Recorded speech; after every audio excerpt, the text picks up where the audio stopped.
আলাইকুম প্রিয় দর্শক, আজকে আমরা দেখব আমরা যারা নামজারির জন্য আবেদন করি, আমাদের নামজারি আবেদন করার পর আবেদন ফাইলগুলো আমরা আমাদের নিকটস্থ যে ভূমি ইউনিয়ন পরিষদ আছে সেই ভূমি ইউনিয়ন পরিষদে জমা দিতে হয়।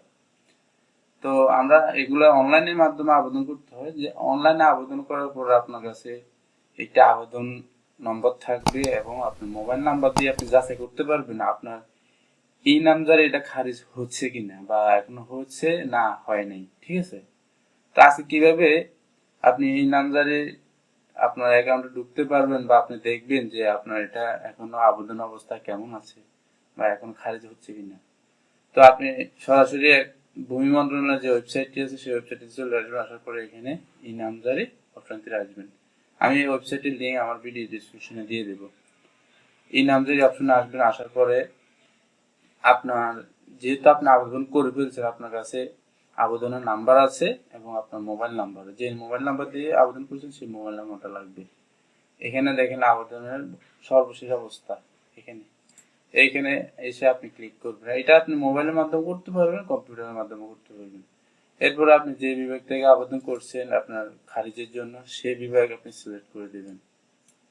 এরপর আপনার আবেদন আইডি হচ্ছে যে আপনি যে আবেদনটি করেছেন সেই আবেদনের আইডিটি আপনি এখানে বসিয়ে দিবেন। যে অবশ্যই আপনি যখন আবেদন করছেন তখন আপনার কাছে একটা আবেদন আইডি মোবাইলে চলে আসছে, সে এখানে বসিয়ে দিবেন। এরপর এখানে জাতীয় পরিচয় নম্বর, আপনি এখানে জাতীয় পরিচয় নম্বর বসাই দিতে পারেন বা আপনি যে কোনো 2-3টা ওয়ার্ড লিখতেও পারেন।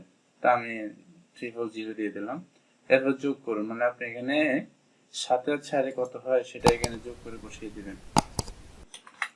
আমার এত হচ্ছে, আমি এখানে এরপরে সবগুলো তথ্য পূরণ হয়ে গেলে আমি খুঁজুন এই অপশনে যাব। যাওয়ার পরে এখানে দেখেন আমার সবগুলো ঠিক রয়েছে, বাট আমার এখানে মোবাইল নাম্বারটা দিতে হবে। এখানে দেখেন 0162, এরপর লাস্ট 2 ডিজিট হচ্ছে 07। এই নাম্বারটি আপনি এখানে বসাতে হবে। এর ভিতরে যদি অন্য কোনো নাম্বার বসান তাহলে আপনি কিন্তু আপনার যে নামজারি অপশনটি আপনি ঢুকতে পারবেন না।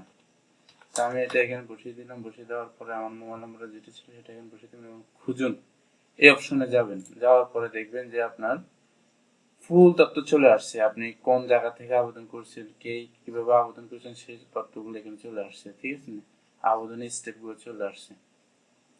এখন এখানে আপনি দেখতে পারবেন যে আপনার আবেদন করেছেন আবেদন আপনি প্রিন্ট করতে পারবেন। এই দেখেন আবেদন সংক্রান্ত নথি ডাউনলোড, আপনি এখান থেকে আবেদনের নথি ডাউনলোড করতে পারবেন। এখান থেকে ক্লিক করলে আপনি আবেদনের নথি এখান থেকে ডাউনলোড করতে পারবেন।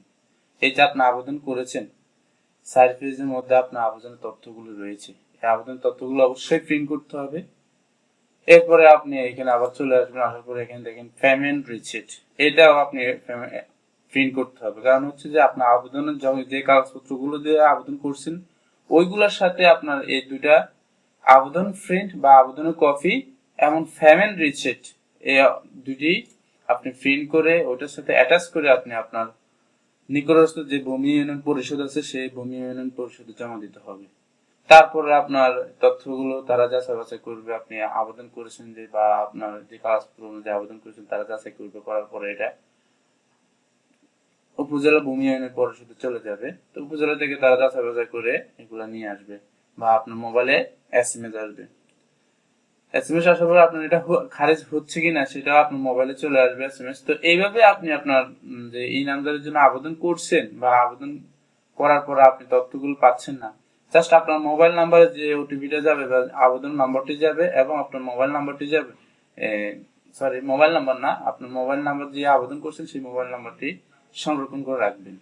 এটা আপনার জন্য কাজে দিবে। তা আশা করি বুঝতেই পারছেন। এভাবে আপনারা আপনাদের নামজারি আবেদন এবং পেমেন্ট রিসিপ্ট ফিল করতে পারবেন।